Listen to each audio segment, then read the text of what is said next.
This is a great honor for every fan of the Dallas Cowboys. I'm honored to be in the NFL.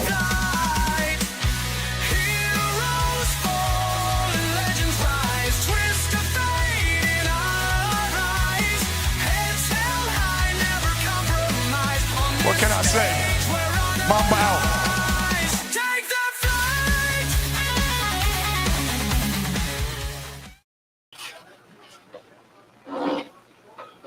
Shit. All right, what's happening, everybody? Welcome to the afternoon show. I'm Chris Gonzalez, presented by ESE. I love that opening. Oh, shit. Oh, well, I'm going to jack that all up. Thanks for joining us. This is the afternoon show presented by ESE, and I'm Chris Gonzalez, joined by Tony Gonzalez and Jay McLone. We're starting. How's it going, guys? It's definitely going to go very good. We're starting to show how we did the rest of the show last night. I'm just gonna say, wow. I just want to say that as a public service announcement, I say no to drugs.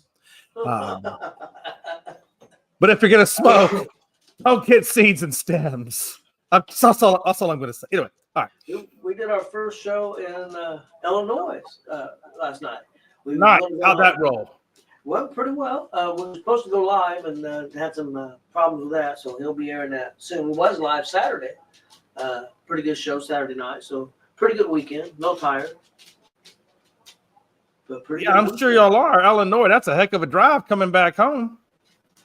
Yeah, what about 2 hours, 20 minutes? Yeah, something like that. But we had a good time. Well, Jay, what do you think about these NBA play-ins we got coming up? I think it starts tomorrow. We got the Hawks and the Magic, and we got the Grizzlies at the Warriors. So yeah, Hawks at the Magic. Who you liking in those games tomorrow night? Yeah. Let's start off on the West Coast. I really think that's the game I want to talk about. Not that we'll talk about the other two, but I think the one in the play-in tournament, I'm really looking forward to seeing Ja Morant go up against Steph Curry. I think it's going to be a hell of a good game, man. I really do. I think there's going to be a lot of gunslinging. I think there's going to be a lot of hand grenade tosses. I think it's going to be chippy. I think it's going to get real super chippy. I think that's going to be. I just think it's going to be a super aggressive type of game. You know, especially after Taylor Jenkins got fired in Memphis. I'm curious to see how Memphis is going to come out and how they're going to play. I expect a lot from Ja Morant. I think, you know, they have such different styles, Ja and Steph Curry does. Did the Warriors kind of? Do you think they may have kind of pooped the bed a little bit? I mean, I know now they're in the play-in. They had an opportunity. They could have been 5th or 6th seed.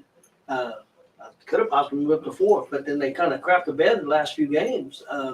So now they're in the play-in. They got to get past the Grizzlies. They are at home, but they was at home yesterday, and I believe then they lost against the Clippers, which Clippers are like an 8-game winning streak, I think. So Clippers are playing good at the right time. Chris, who do you think wins this game? Grizzlies and Warriors? I think the Warriors will win it. Warriors are 7-point favorites for anybody that is into the gambling, likes the point spreads. They're minus 290 on the money line. Over-unders at 229 in the game. I just think the Warriors are a little bit – I think they're a better team than the Grizzlies. And I think the Warriors, if you go by their players, Jimmy Butler usually picks it up and plays at a different level in the playoffs than he does in the regular season. I think Steph will get going. I think that'll even free Steph up a little more if Butler's contributed a little more as well. So I think the Warriors get by the Grizzlies on Tuesday night. Yeah, I think so too. But I thought they'd win yesterday. They were behind most of that game. They came back, had the lead, and let Clippers tie it up, went to overtime, and they lost the game. So they were really hot, and now they've been low inconsistent. Still think they're a good team. I'm going to pick them over the Grizzlies. What do you think, Jay? Well, here's something that interests me. You know, if you look at this from a statistical category, right, over the season, right, the Grizzlies have them on every damn category, literally. I mean, every category, and they're actually 3-2 over the last 5 coming into this, and the Warriors are 2-3 coming into this. The interesting thing about me, and I saw this interesting stat on them, is the Warriors have never won in the play-in. They have never won in the play-in. Go look at statistically; they've never won in the play-in. They're like 0-3, if I'm not mistaken. Now that doesn't mean that they can't beat Memphis Grizzlies. I don't want to put that narrative out there, but I will say this: if you look at the statistics of it, its statistics aren't on their side. Now they are a huge favorite. I think ESPN has them like 70% to beat the Grizzlies, and it is at home. So they have a lot of things going from. And let's not look past Draymond's experience and obviously Steph Curry's experience and what. Ultimately Jimmy Butler has meant to this team. I think over 25, 26. And I mean, they got a big winning record with him, right?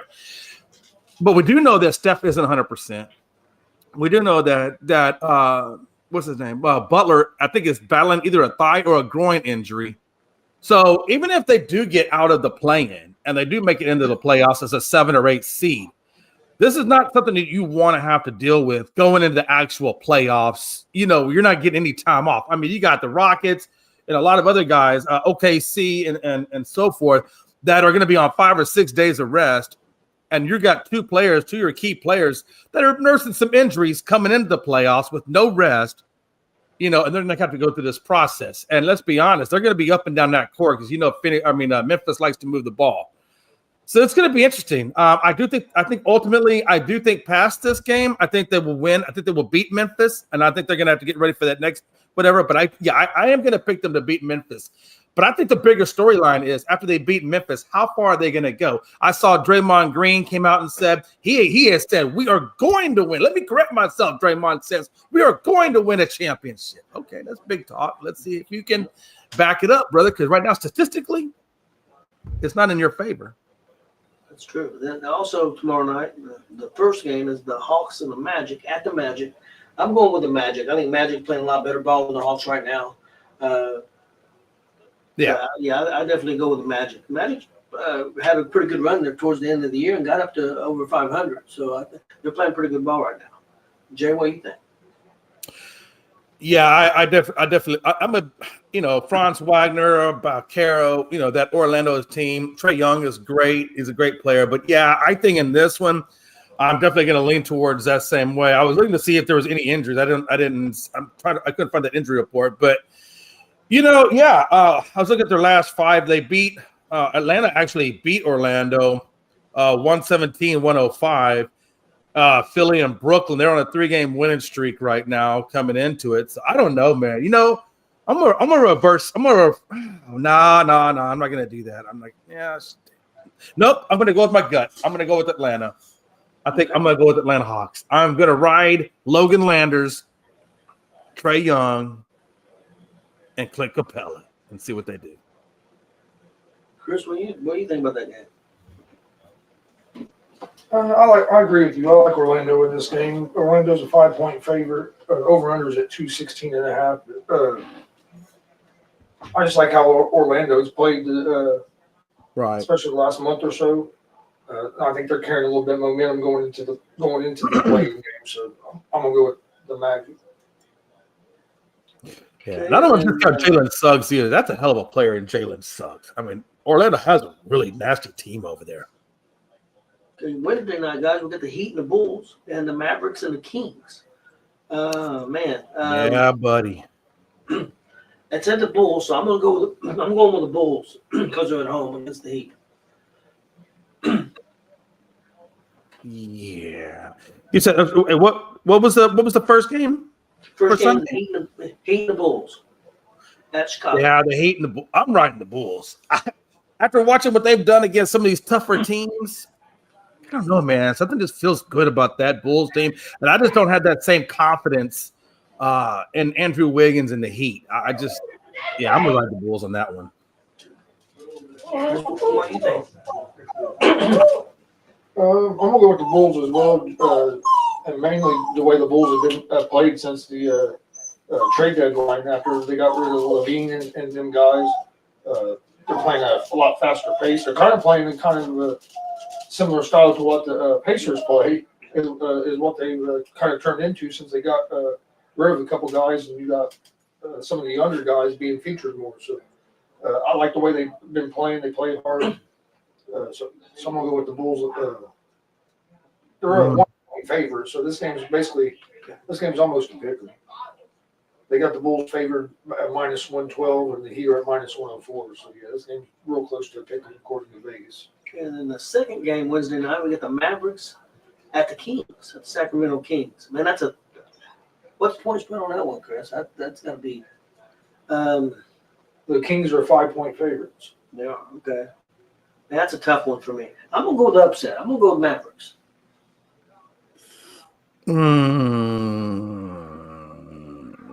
I got to be honest with you. I don't believe in this Luka Doncic-less Mavericks team. I just no, on this one, I'm definitely going to ride the safer bet on that one. I think Sacramento and DeRozan.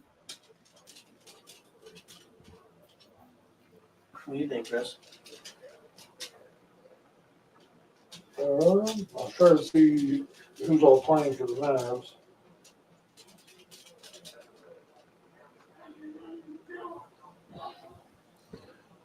I think AD should be there. I think AD's playing. I'll tell you what, the Dallas, and I'm not saying they would have won anything, but if not everybody would have got hurt, I think they would have been not in the play-in. They would have probably made the regular playoffs. I really believe that. I like how when you look at their depth chart, it says everybody with the exception of Spencer Dinwiddie is day-to-day. That's tough. I'm going to stick with my pick. I probably shouldn't, but I'm going to stick with it. But you know what? They could have put day-to-day on there just as load management. Maybe that was from previous games, and they just had them listed like that. They just didn't change it on the injury report. I'm gonna go with Sacramento. They're the healthier team. Dallas had Irving playing, and they just lost Brandon Williams as well. So they're already thin. If they had more of their guys, I would favor Dallas. But with the injuries and stuff, I like Sacramento. The game's at Sacramento too, so that should be interesting. So Jay, out of those 4 teams in the West, what team would you prefer for Houston to play? Woo, man, I don't want to. I got to be honest with you. I think Golden State's a tough one. If I had to ask who I'd want to go up against, I wouldn't mind going up against Memphis. To be honest with you, I wouldn't mind going up against Memphis, and I think that's probably the way it's going to line out. Unless, well, not the way it's going to line out. If Memphis gets past Golden State, I think that's the way it should line out. I think we'll play the 7th spot, and I think. Correct me if I'm wrong. If Memphis, there's 4 play-in games, right? There's 2 playing games on each side, right? Well, if whoever wins that game between the Clippers and the Warriors will play the winner of the Mavericks. No, excuse me, I'm at a different spot here. Mavericks and Kings winner plays the winner of the Warriors and Grizzlies. The winner of that is the 7th seed. The loser of that's the 8th seed. Right. So I would hope that's the way it would turn out. That Memphis would be able to. I guess that's what I'm saying. I'd hope Memphis can capture that 7th seed because I really think we would match up well with them, and I think that would put us in the best chance to get to the next round. Especially since we don't have a lot of experience. This is our first playoffs with this current lineup. I would much rather face a lesser experienced of those type of teams with So you probably what you're saying to a certain degree, whoever wins that Warriors Grizzly game, in your opinion, is probably going to be the 7th seed. That's what I'm thinking. Yes. What do you think, Chris? You agree with that?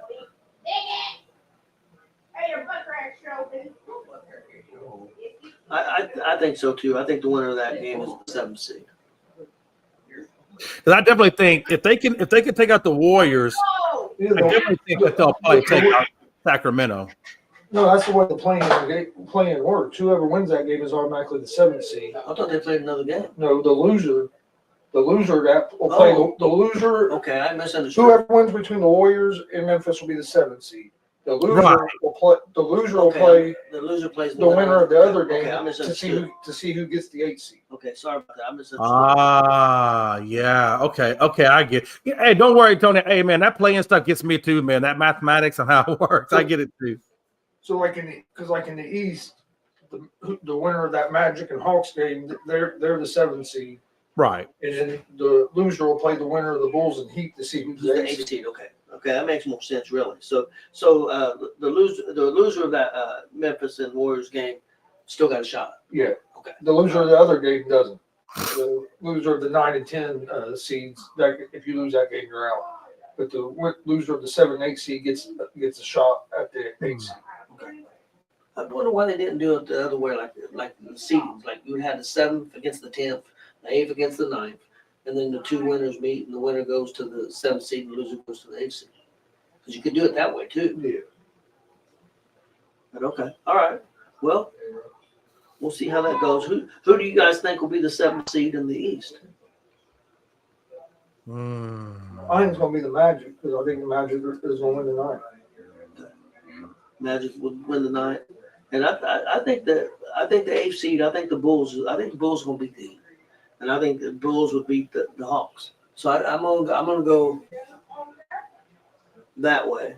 And since I picked the Mavs, well, the Mavs would play the Grizzlies if the Mavs win, and then I would go the Grizzlies with 8th seed if Golden State wins, which that's my prediction. So I'm gonna go with that. But Yeah, I agree. So if the Hawks beat, so I picked the Hawks to beat the Magic. So that means that they did that, then they would be the 7th seed. The 7th seed, yes. Right. Okay. All right. A little confusing. Sorry about that. Oh no. Hey, trust me, that play-in math is like VA math, man. It's hard to predict for me anyway. Yeah. So it's bracket, but I misunderstood the bracket. I didn't understand it right. good time. KJ, I know you had mentioned something about some coaches getting fired.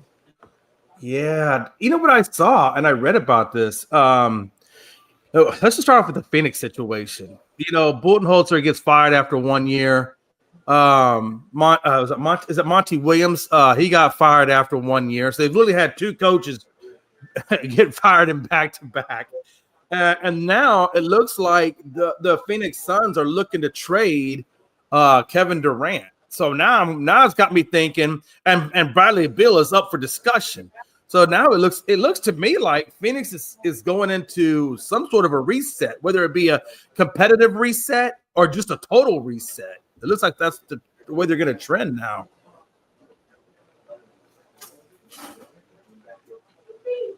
I think they may need a new owner. I think he's a big part of the problem myself.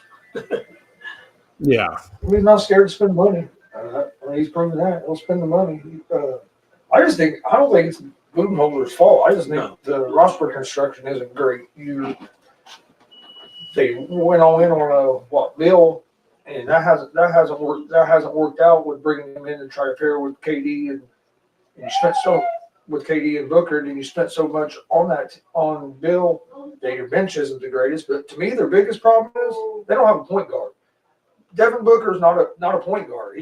He tries to play as a point guard, but he's not that kind of passer. He's more of a scorer. They need a point guard on that team to help initiate that offense. To me, is the Phoenix's biggest problem.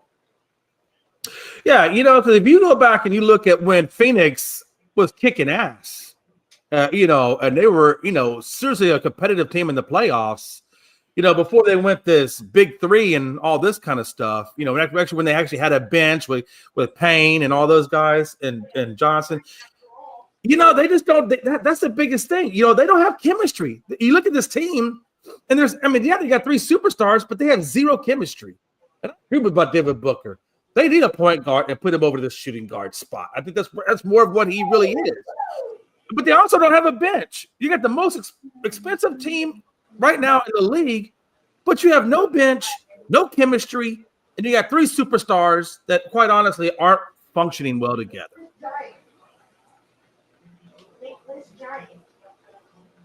That's true. So I blame it on just lack of a good construction, the way they put that team together, like you said. Yeah. You gotta have a point guard. You gotta have somebody that can initiate the offense, and they just don't. I mean, and look how big of a difference it's made for the Pacers once we got the point guard. Now, Mike Kelly, he's right there as one of the best point guards in the league. Yep. But you get a good point guard, it helps everything. Yeah, we got good backup point guards too. I mean, I'm not saying they're starters, but when Halliburton does go out, we don't fall off that much. No, Nimhard can run it, or and you have McConnell come in and run it too. Yeah, so our depth has helped a lot, no doubt. Anything else, Jay, with the NBA?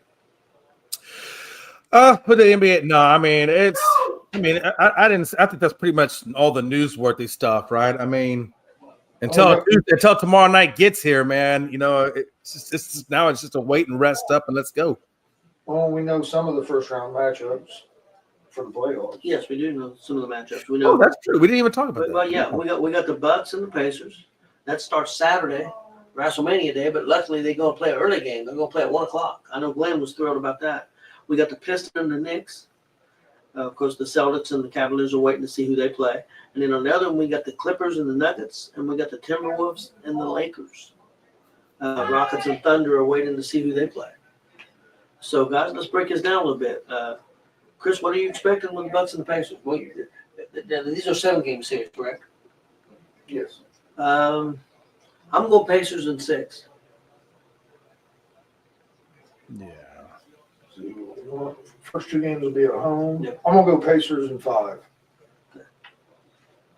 Oh, that's bold. I don't know this. That's man. I think we'll win the first 2 games at home. We give them 1 game in Milwaukee, and then we win 1 in Milwaukee, and we close it out at home. Or actually, does it go 2-3-2, or does it go? I'm not sure. I get confused on that too, so I'm not even going to tell you. Try to tell you. I know the first 2 games will be in Indiana, I think it's 2-2. and then it might go. I think it alternates. I think it's 2-2 and 1-1. That's what I believe it is, but don't quote me on that. I'm getting ready to look. So I think it's a ladder. I think it's 2-2 and then 1-1-1. Yeah, that's what I'm thinking it is. That's the way I'm thinking it is as well. So Jay, what do you think about this Bucks Pacers series? Yeah, man. It's a tough series. I definitely think that the Pacers are a little bit deeper team than what the Bucks are.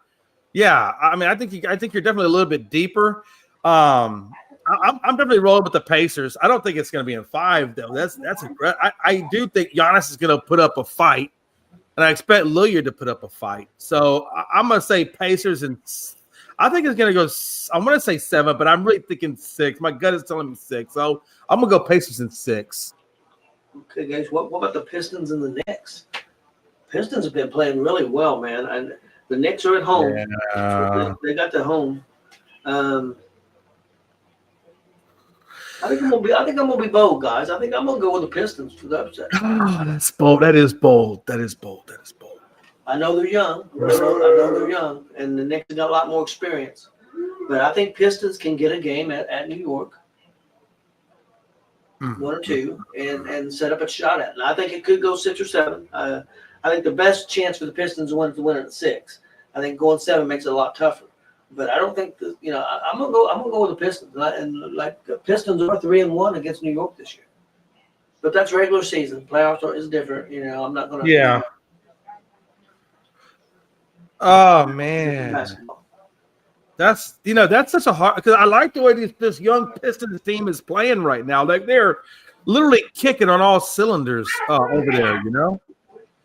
I don't know. Is Jaden Ivey? Is he back? Is he back playing? Or is he still in the IL? That's the one thing I'm concerned with.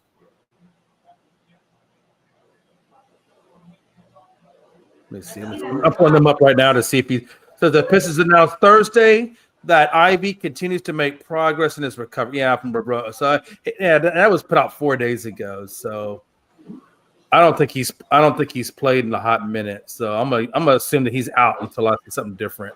So for those reasons, I'm gonna go with the Knicks. I think Anabui and Karl-Anthony Towns and Brunson. I'm a big believer in Brunson. And then they have a pretty good bench, and Cameron Payne and Shamet and all them. So I'm rolling with the Knicks on this one. I think the Knicks are going to be a little bit too much for the Pistons. And I'll say 6. I think the Pistons will put up a fight. So I'm going to go 6 in favor of New York. Chris, what do you think? Make a golf club.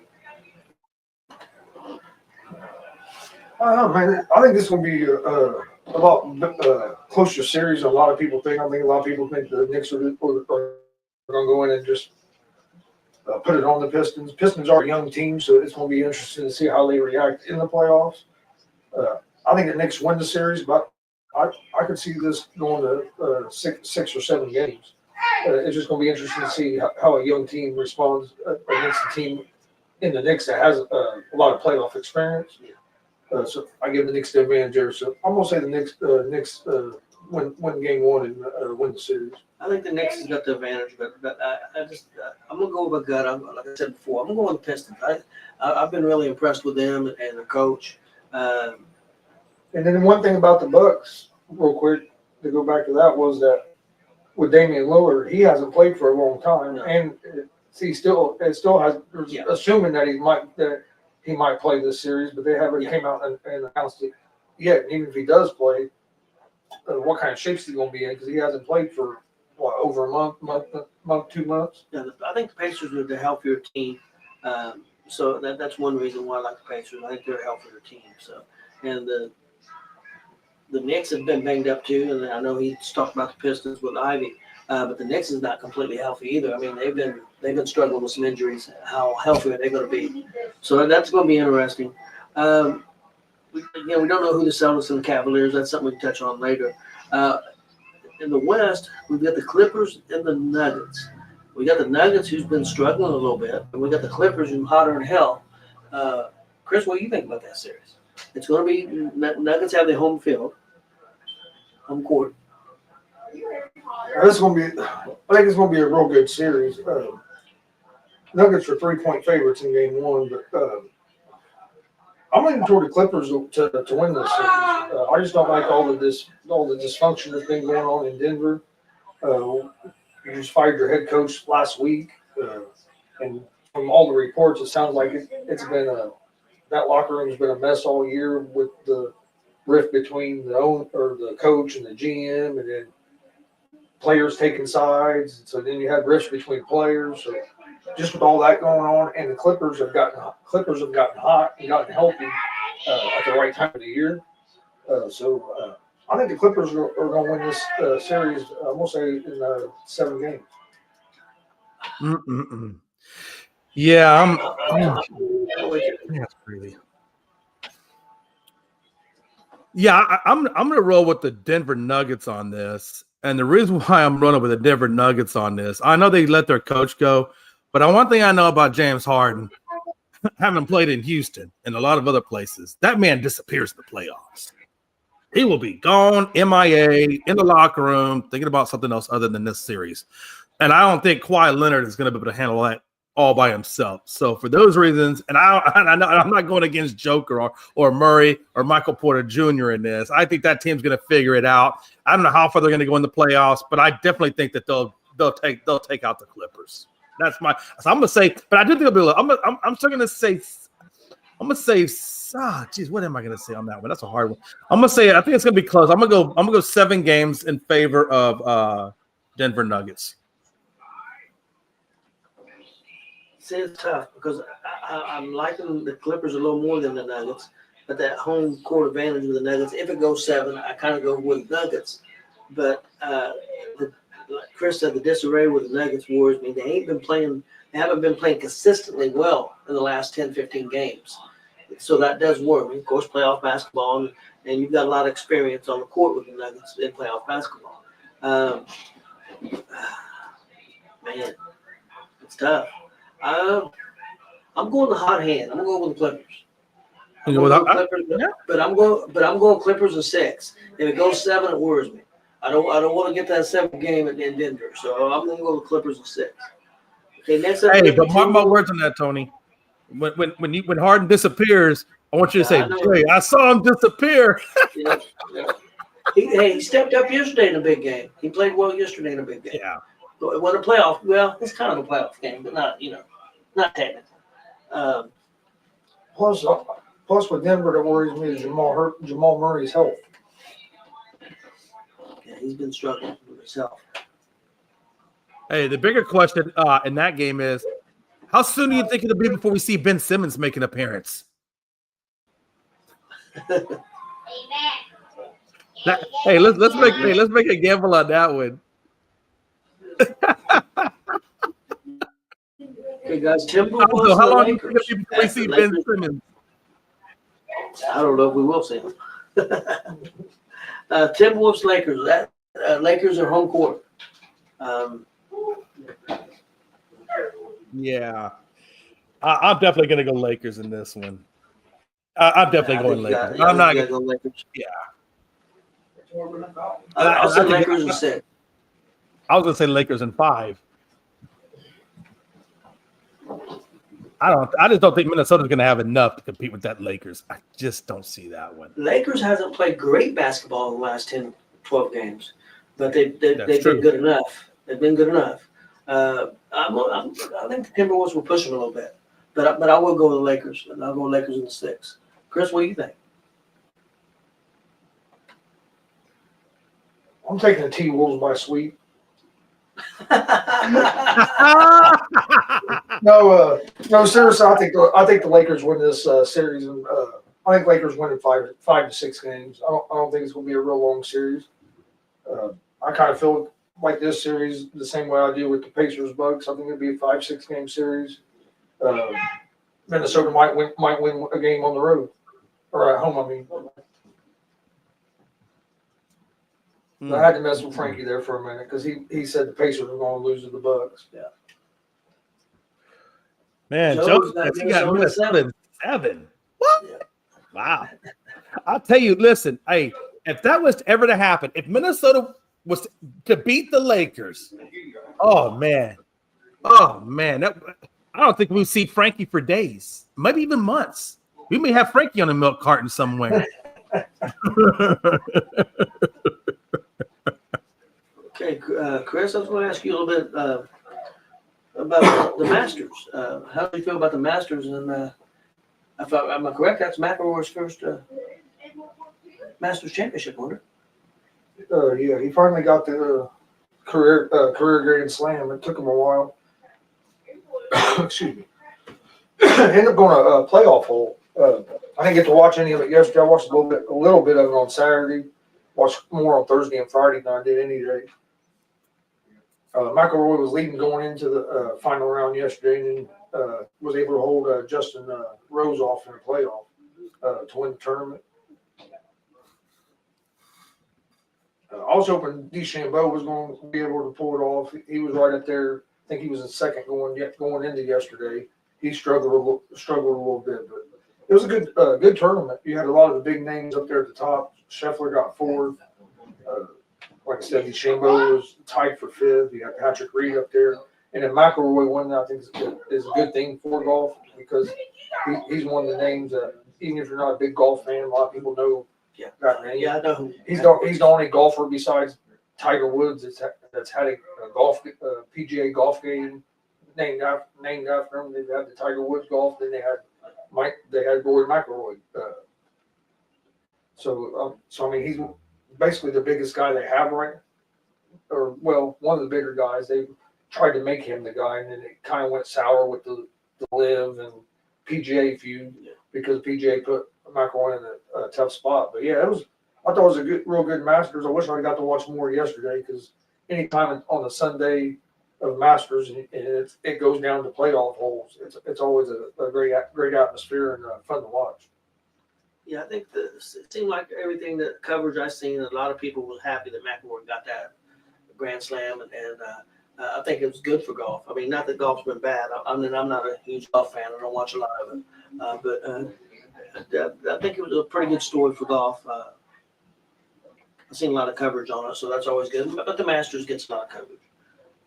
Jay, you got any thoughts on that? Yeah, it's one of the coolest events to watch. I know some people say what golf is boring or whatever, but if you sit down and watch the Masters, I think it'll change some people's minds. It's a cool event to watch, and I mean you get to see all the best guys competing against each other, especially on Sunday.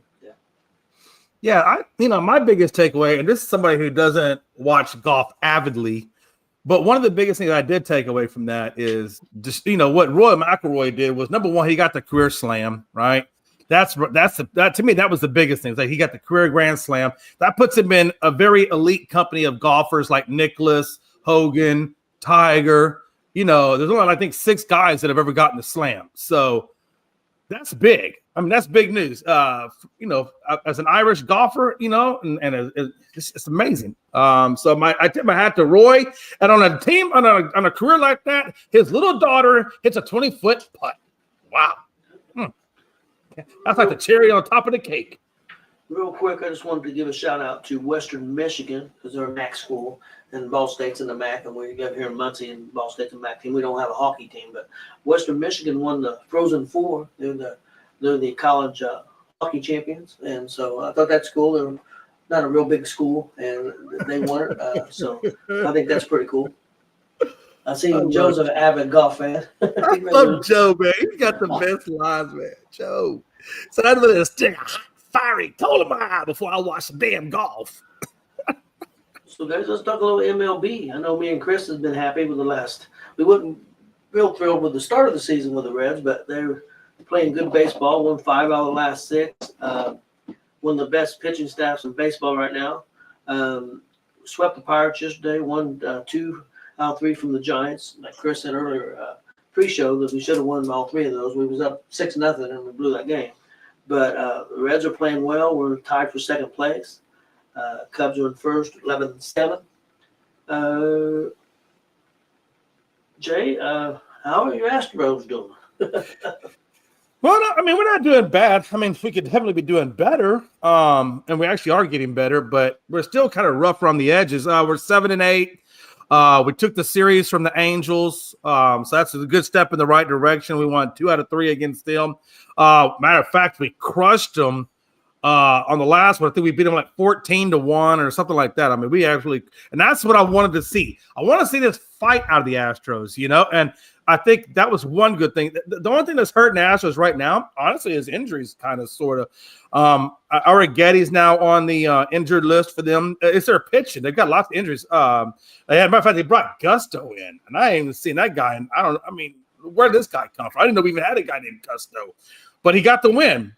So, seriously, I guess he's new this year because he wasn't on our team last year. So I guess it's somebody they brought in, but we got the win. Like I said, the biggest thing for us right now is just pitching, and the health of our pitching. And if we can deal with that, then we'll be okay. But I don't know. We'll see. I think Spencer Garrett's on the IL. Obviously, we were supposed to get Garcia back from Tommy John. That didn't happen. So we're down. Caleb Ort's on the IL. Dubin's on the IL. We got like 4 or 5 different pitchers that we started out with that are now on the IL. I think right now we're worse than the Dodgers when it comes to having pitchers, on the IL. So that's our biggest thing right now. I think it's just injuries, honestly, guys. Yeah, Chris, what's your take on the Reds? Well, first thing, got to say happy birthday to the legend, and in my opinion, one of the best baseball players ever, Pete Rose. Today was Pete Rose's birthday. Oh, yeah. Happy birthday, Pete. Secondly is I feel good where the Reds are at. We got off to a slow start those first 5 games, but since then after those first 2 series, we're playing a lot better baseball. Pitching's been real good all year. We've had a game here and a game there where we gave up, like we blew that game against the Giants. But you're going to have some of those in a 162-game season. What really is impressive to me about the Reds, right now we have 2 starters with ERAs under 1. Hunter Green has a .098 ERA. He's our number 1 starter. And then our number 2 starter, Lodolo, actually has a better ERA at 0.96. And we actually only have 1 starter out of our that's in our starting rotation that has an ERA over 3. Our other starter that just joined us back, he's only pitched 1 game. That's why I didn't have him in there. But his ERA is only 1. But he's only pitched 1 game. But all the other starters that had multiple starts. And Martinez is the only one with the ERA higher than 3, and that's just because he had 1 bad inning in a game. I think he has at least 2 wins already this season. He pitched good. He had 1 bad inning. That's why his ERA is a little higher. We're starting to score some runs.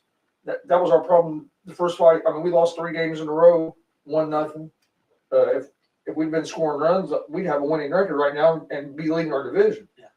So I like where the Reds are at. We didn't get off to such a slow start where we dug ourselves a hole.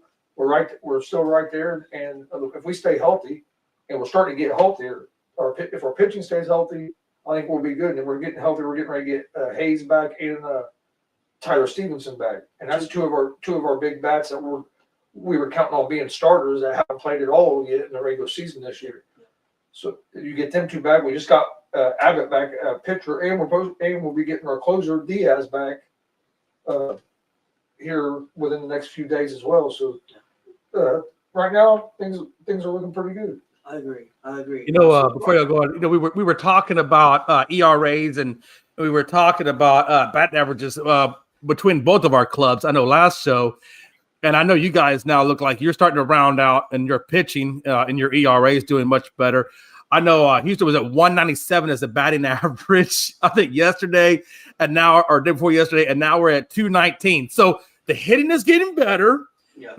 And our ERA is at 3.69. So Valdez is sitting at 2.0. I think Hunter Brown, I think is at 2.69 or something like that. And then I think Wisniewski's sitting at 4. And then the other guy, Arrighetti, I think is like at 3. So yeah, I mean, I think both of our clubs got off to a slow start, and hopefully this is the start of the resurgent of the Reds and the Astros.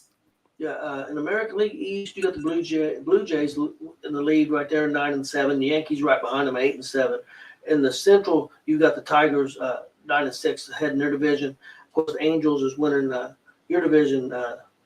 Jay, they're 9-6. Like you said before, you guys are 7-8. Yeah. Over the National League Central, we got the Cubs 11-7. The Reds and the Brewers are 8-8 in second.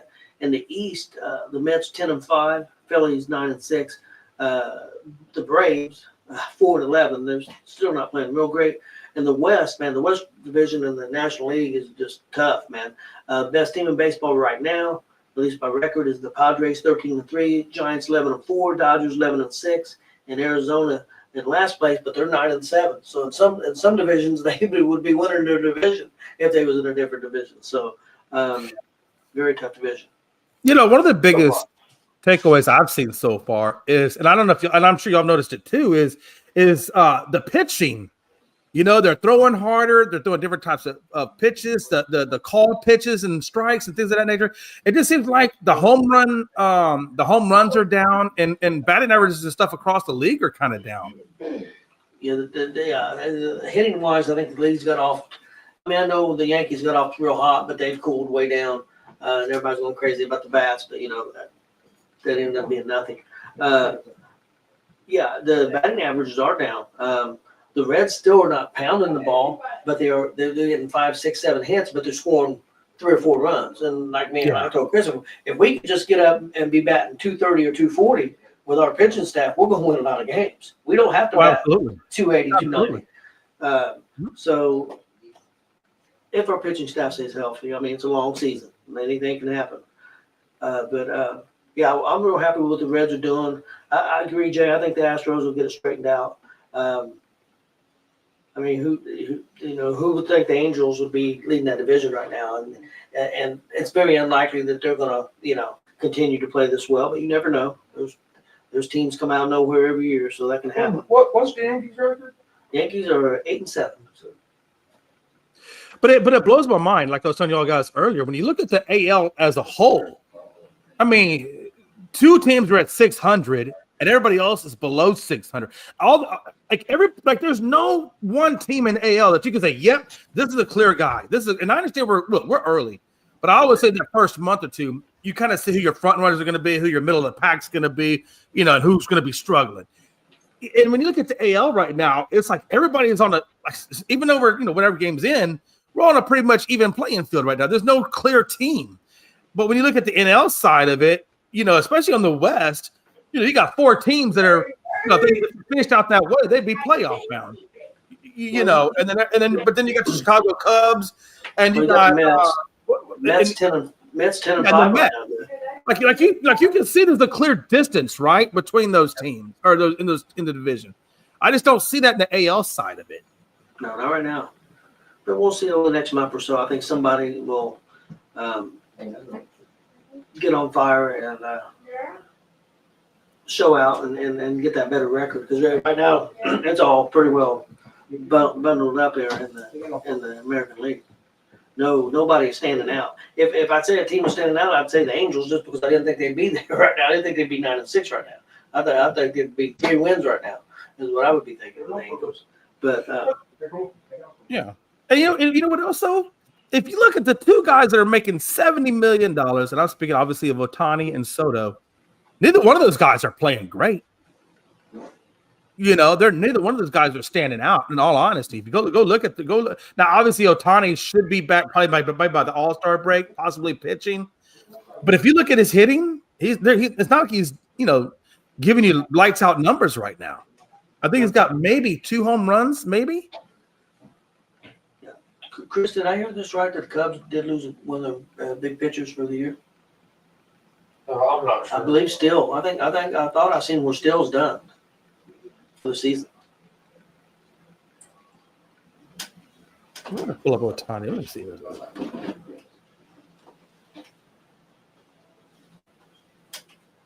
I thought I heard that last night when we was on the sports station when we was coming home. I do think there is, and I think you're right. I think there is one pitcher that is actually on the IR right now, and Still to have elbow surgery done for the season. Yeah, I think that is the name that we were talking that they brought up. Yeah. That's a big loss for them. Yeah, it is. But I mean,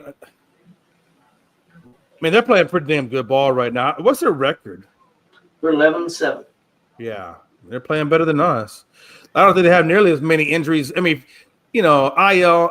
Did they say Steele was? He said Steele was done for the season, though. Yeah. Yes, elbow surgery. Oh, damn. Yeah, no, that's gonna hurt them. Jay Ohtani's hitting 273. Is it 273?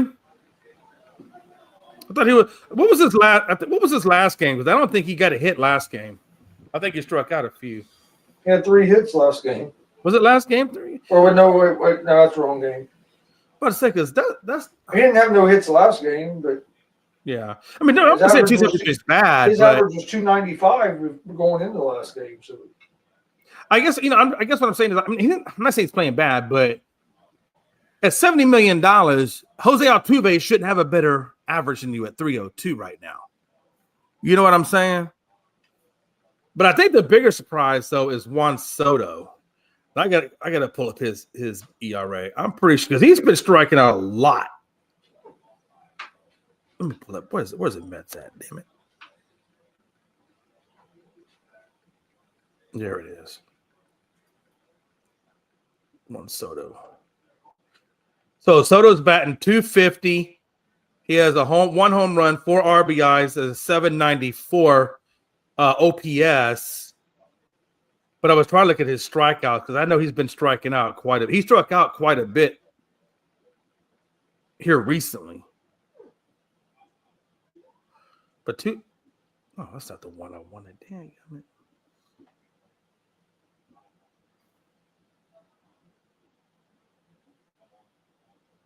That's the one.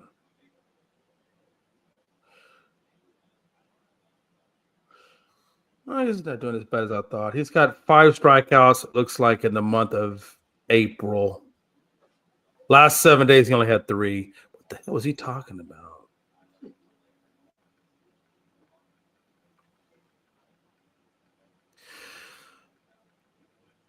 So his average, I think that's what he was talking about. So the average for Juan Soto away, no, that's not what he was. Yeah, it looks like 200 was his average away.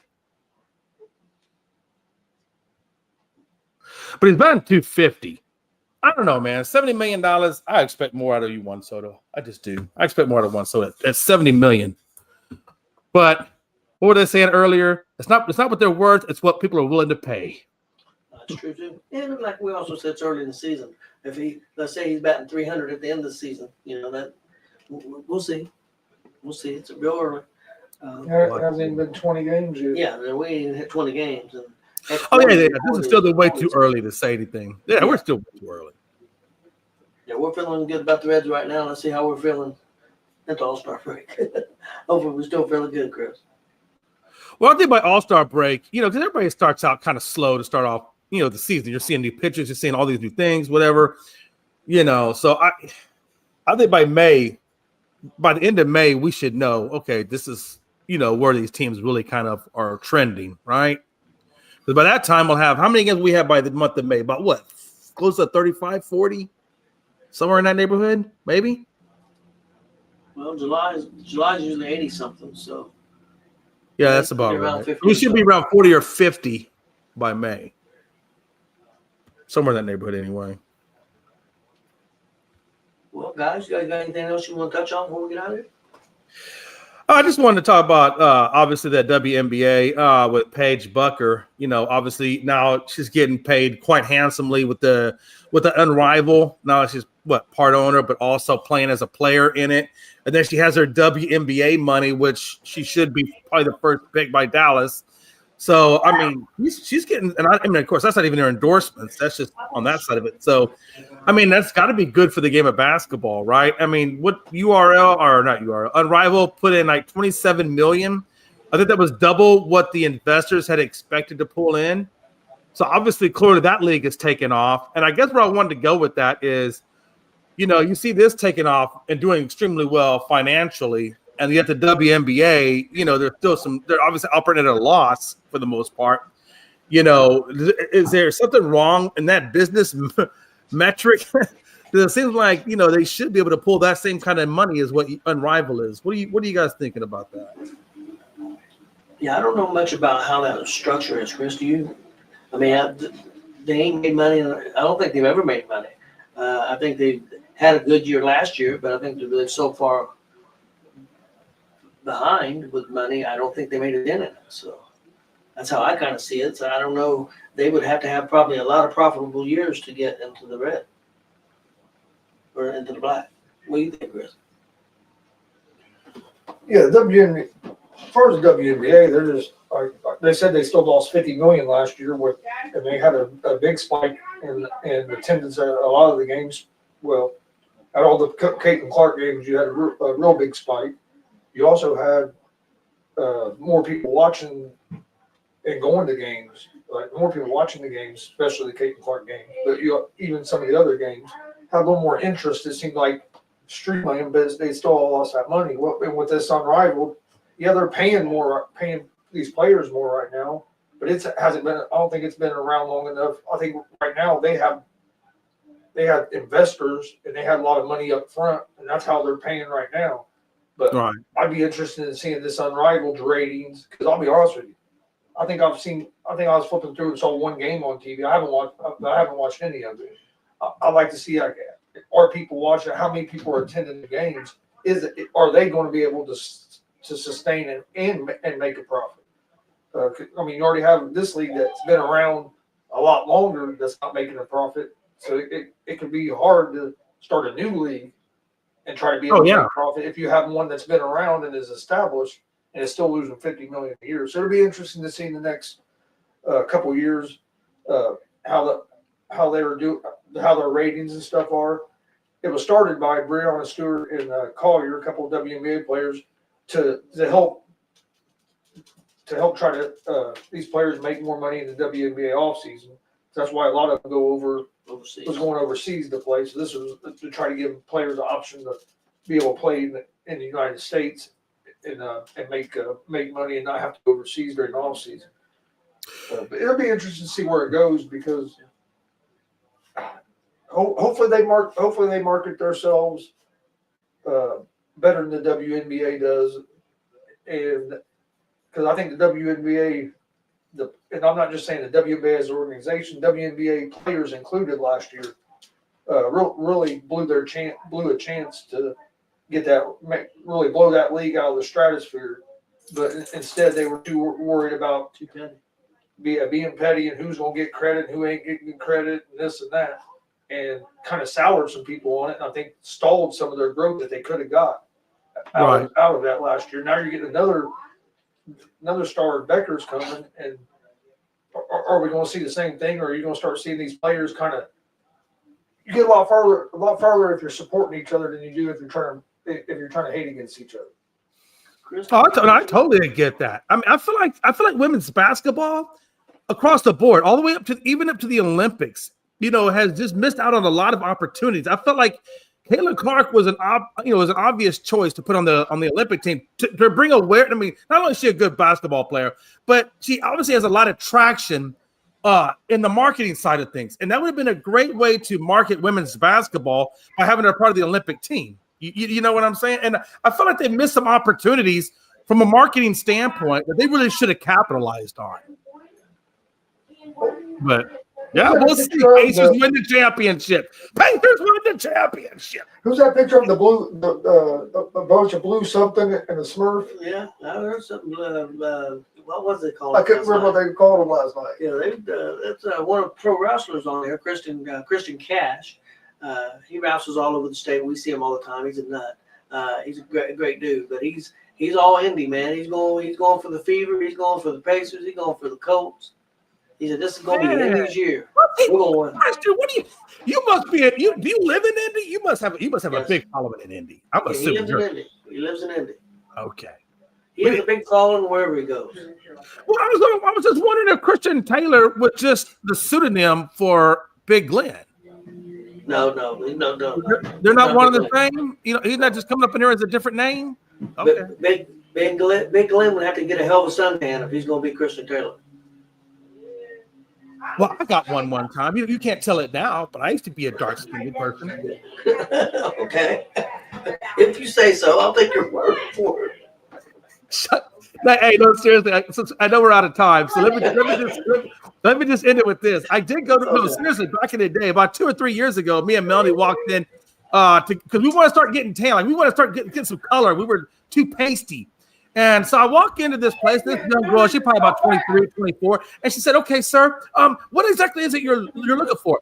And I said, "Well, I like anything between a Latina and an African American. Can I get somewhere in the middle?" She's not, "Well, sir, I don't think it works like that." "Well, how does it work?" "Well, first we got to give you a base tan." "Okay, that's like a primer." And then, okay, what comes after the base tan? Like, do I just go in there for like months? Anyway, she says, "Sir, I don't think this is how it works." I said, "Okay. Let me know how it works." Between a Mexican and Afro American, okay. Man, listen, I wanted some color, man. I'll keep my mouth shut. Might be for the best. Yes, it probably is for the best. I'm just going to keep my mouth shut. I gotta go check on my brisket, guys. You guys have a good day. I'm getting out of here too. But all right, thanks for joining us. Please hit that subscribe button at Godzilla Sports Room and at ESCN, and we'll see you guys tomorrow.